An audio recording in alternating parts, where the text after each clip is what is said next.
The apartment door clicked shut behind me, sharp and sudden in the quiet of the late night. My keys clanged against the counter, too loud, fracturing the silence. The living room was dim, bathed only in the pale blue glow of Sarah's phone screen. Her face was half shrouded in shadow, tension and fatigue etched across her features. "Who's that?" she demanded, her voice slicing through the stillness. A woman stood beside me, her coat damp from the drizzle outside. A subtle, musky scent of jasmine clung to her, lingering in the air. Sarah's eyes widened, panic flickering across her face, fingers gripping her phone like a lifeline. My heart pounded, not with guilt, but with the weight of the words I was about to speak. "Sarah," I began, keeping my voice even despite the storm inside me. "Em's your boss's wife." The words struck like lightning. Sarah froze, mouth half open, confusion overtaking fear. Elise offered a small, awkward wave, her manicured nails catching a faint glimmer of light. I could see Sarah's mind racing, trying to process the impossible. This wasn't what she'd expected. Or maybe it was. It had started 3 weeks ago.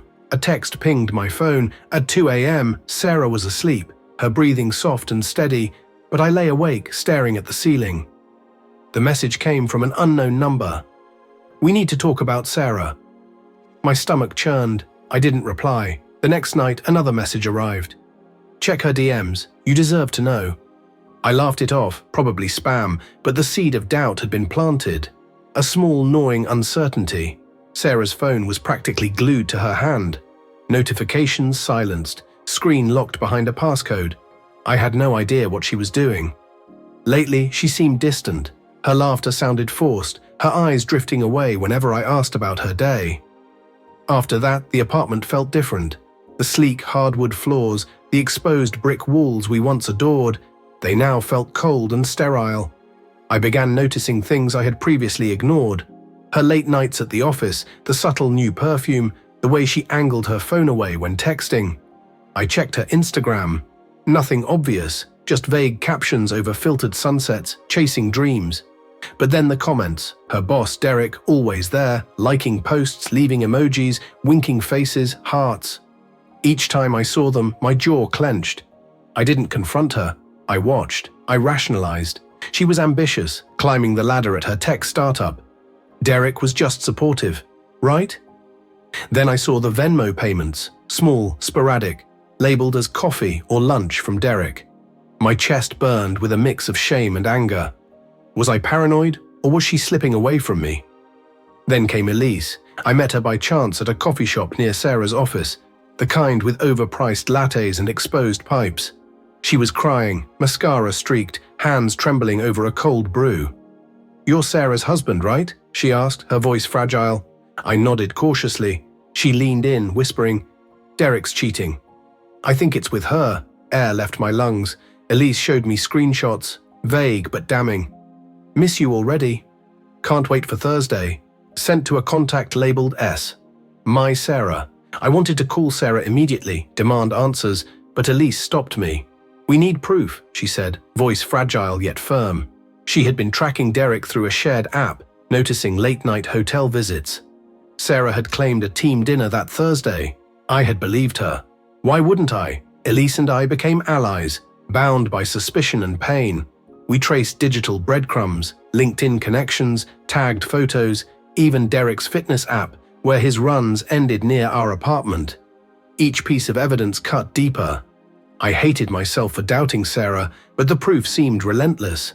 Her texts had grown short, perfunctory, home late, don't wait up. I lay awake, phone glowing, agonizing over who she might be with that night. Elise insisted on confronting them. She had followed Derek to a bar and seen him with a woman in a dark coat, red matching Sarah's. My heart sank. I agreed to bring Elise home. I needed answers, even if they shattered me. Now, standing in the living room, Sarah's eyes flicked between us.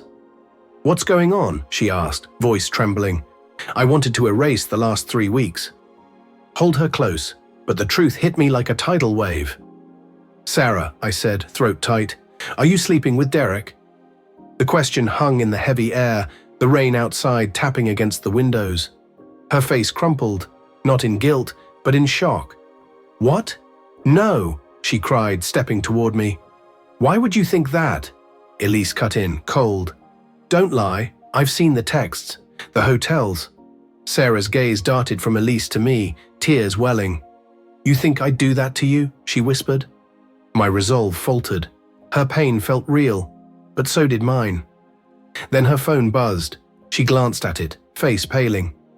It's Derek, she murmured, turning the screen toward me. A text.